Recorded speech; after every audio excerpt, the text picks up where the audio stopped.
नमस्कार, PS news पर आप सभी लोगों का स्वागत है। बिहार और झारखंड के एग्जिट पोल से जो कुछ निकल कर के आ रहा है, हम आपके सामने रखने का प्रयास कर रहे हैं।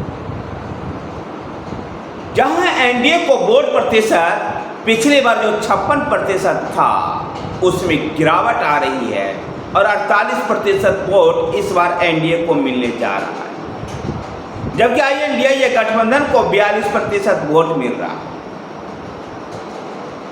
बिहार में जो महागठबंधन था, आरजेडी, कांग्रेस और कम्युनिस्ट पार्टियां, मुकेश सहनी की पार्टी, इन सबको 42% सीटें मिल रही, 42% वोट मिल रहा।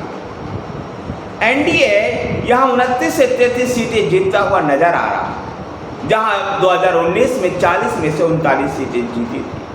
5 से 6 सीटें 5 से 10 सीटें एनडीए को नुकसान होता हुआ दिखाई दे रहा है। भारतीय जनता पार्टी का भी स्ट्राइक रेट बेहतर है और एनडीए गठबंधन में जेडीयू लूजर साबित। एनडीए में जेडीयू 9 से 11 सीटें जीत रही है, जबकि भारतीय जनता पार्टी 13 से 15 सीटें। एलजेपी जो 5 सीटों पर चुनाव लड़ी थी, उसमें 4 पर चुनाव जीतते हुए दिखाई दे रही है। पूर्णिया में पप्पू यादव की स्थिति अच्छी है, जबकि पाटलिपुत्रा जो यादव और मुस्लिम बहुल क्षेत्र है, जहां पर मीसा भारती रामकृपाल यादव को पटखनी देते हुए दिखाई दे।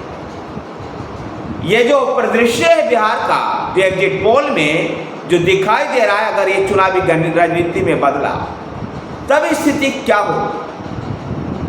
अगर इसके ऊपर चर्चा करें कि ऐसा अगर चुनाव परिणाम आ रहा है तो इसका मैसेज क्या है और क्यों आ रहा है। संभवतः भारतीय जनता पार्टी और जेडीयू के बीच में जो गठबंधन हुआ देर से, और नीतीश कुमार की जो पलटू मार वाली जो स्थिति थी, वो कहीं ना कहीं जेडीयू को डेंट पहुंचाया है। और जब जेडीयू को डेंट लगा तो उसका डेंट एनडीए को भी लगना ही था। जबकि भारतीय जनता पार्टी तमिलनाडु में, केरल में अकेले चुनाव मैदान में उतरी, उड़ीसा में अकेले चुनाव मैदान में उतरी, पंजाब में अकेले चुनाव मैदान में उतरी, तो भाजपा को फायदा होता हुआ दिखाई दे रहा है। अगर संभवतः भारतीय जनता पार्टी अकेले चुनाव मैदान में उतरती तो भारतीय जनता पार्टी 20 से 22 सीटें अकेले अपने दम पर जीतते हुए नजर आ सकती थी। अगर आगामी आने वाले दिनों के चुनाव की बात करें तो संभवतः भारतीय जनता पार्टी को जेडीयू को उतना अधिक महत्व नहीं दे पाई। देखना दिलचस्प होगा कि आगामी विधानसभा चुनाव में बीजेपी और जेडीयू के बीच में गठबंधन किस प्रकार से। हाँ, तेजस्वी यादव की मेहनत बिहार में रंग लेता हुआ दिखाई दे रही है। जिस प्रकार से उन्होंने रोजगार के मुद्दे को लगातार अपने तूफानी चुनावी सभाओं में इसकी चर्चा की, लगभग हर विधानसभा क्षेत्र में तेजस्वी यादव पहुंचे मुकेश सहनी के साथ, और इसका फायदा आरजेडी को मिलता हुआ दिखाई दे। जहां पिछली बार आरजेडी को एक भी सीट नहीं मिली थी, कांग्रेस को एक सीट किशनगंज की मिली थी, जो इस बार भी मिलता हुआ दिखाई दे रहा है, और आरजेडी को 6 से 7 सीटें मिलती हुई नजर आ रही।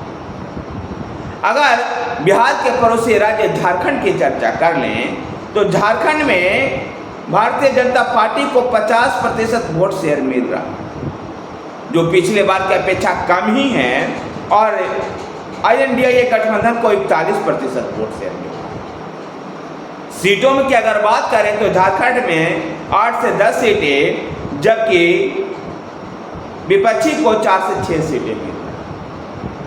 कोई खास अंतर नहीं है, 1-2 सीटों का हेराफेरी दिखाई दे रहा है।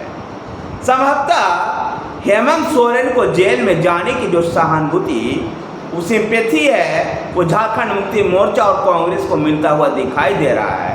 अन्यथा भारतीय जनता पार्टी झारखंड में भी क्लीन स्वीप कर सकती है।